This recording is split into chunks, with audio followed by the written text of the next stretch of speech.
What's up everyone, it's Scotty with MoneyVest. So in this video, I'm going to be breaking down exactly why the technology sector and more specifically NASDAQ is selling off so aggressively. We are seeing the NASDAQ down over 2% and Magnificent 7 as a collective 7 to 8 stocks down over 3% on the day as the selling pressure continues, with AMD down over 7 to 8%, Nvidia down almost 6%, Tesla's down almost 4% on the day. And the good thing is that this is actually a good thing because we are going to see better and better buying opportunities, a little bit of a reset in the entire market because this is a very, very targeted sell-off as we have already talked about in our previous videos, because it's really just Magnificent 7 and for the most part technology that is selling off as aggressively as it is. And this right here is what I mentioned in our Discord. By the way, again, if you want to get access to all the analysis, our entire Discord channel, along with a lot of other buy and sell alerts, options alerts, trade ideas, as well as our MoneyVest platform with a 51% discount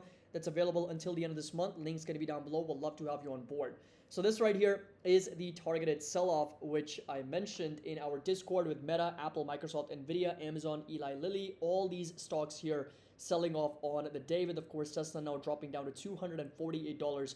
A very, very incredible sell-off is what we are seeing for all of these Magnificent 7 companies. So let's start first with where we are in the entire market sell-off here. NASDAQ's down over 2.5%, as you can see over here.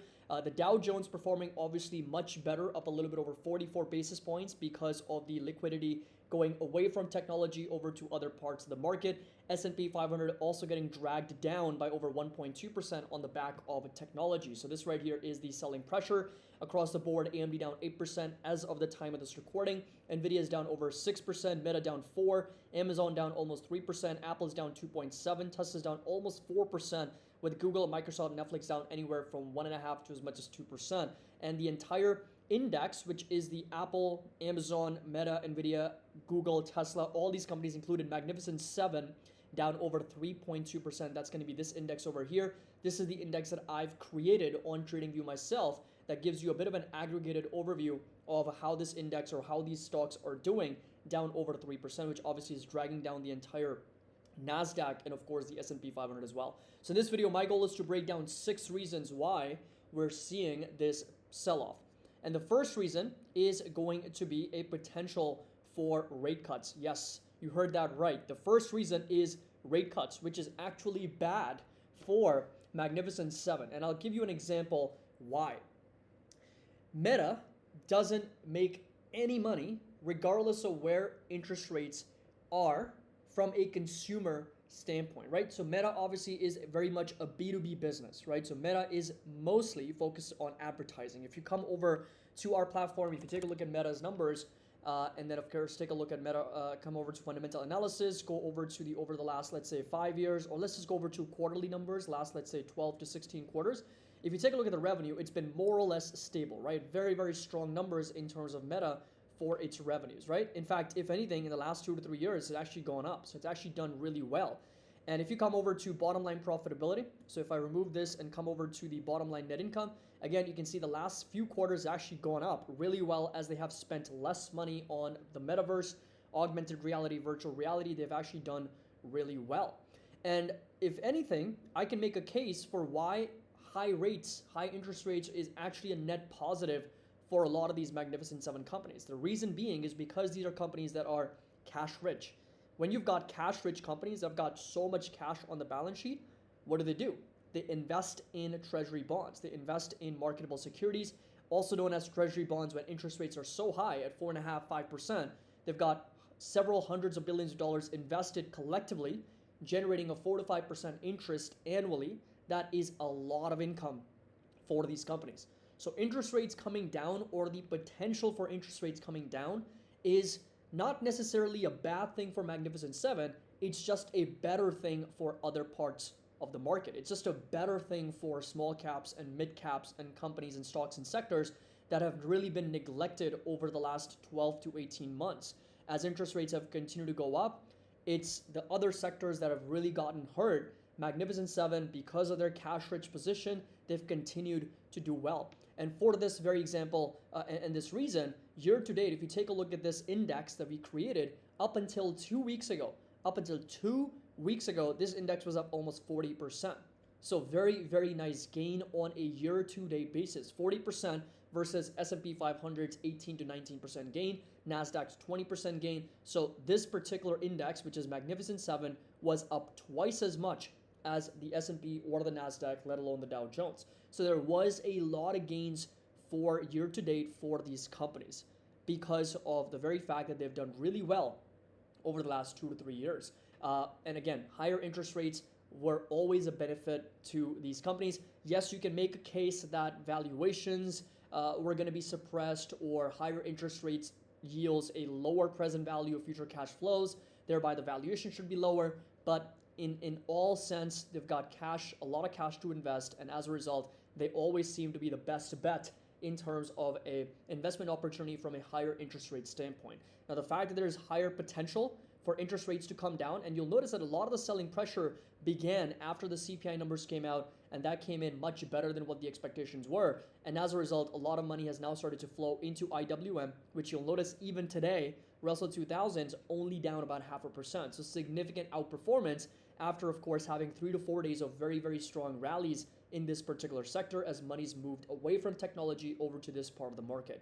So the first reason, of course, being rate cuts, not necessarily being bad for Magnificent 7, but it's a net positive for other parts of the market, and that's exactly why liquidity is flooding away from technology a little bit over to other parts of the market. The second reason is profit taking. As I showed you earlier in this chart, that this index in general was up quite a bit up until a couple of weeks ago when it was hitting a new all-time high at over 2,000, which is Magnificent 7 here. If you simply take a look at where we were at the beginning of this year, so this is January of 2024, as you can see at the date, it's going to be at the bottom. Up until 2 weeks ago, it was up almost 40%. Even now, even after the last couple of weeks of sell-off, it is still up close to 30%. So we've only really seen a 10% selling pressure in the last 2 weeks for this index, meaning there is still a lot of gains. This is an index that is still outperforming other parts of the market. So simply put, we are seeing some profit taking from institutions, from hedge funds who've really benefited from the rally of almost 40% so far year to date for this index. Now, another really interesting statistic is the short interest. Mag 7 was the highest on record shorted as ever recorded, right? So Magnificent 7 short interest, if you come over and take a look, this is a little bit more outdated. So this is going back as far as May, and I'm sure these numbers would have been updated. So the total US equity short interest was over $1 trillion, about $1 trillion. And I remember seeing this number at close to 1.5, 1.7 trillion. That number obviously increased over the last couple to 2.5 months. So that was about 4.76%. And the Magnificent 7 sector was 1.4%, or a record almost $127 billion. $127 billion.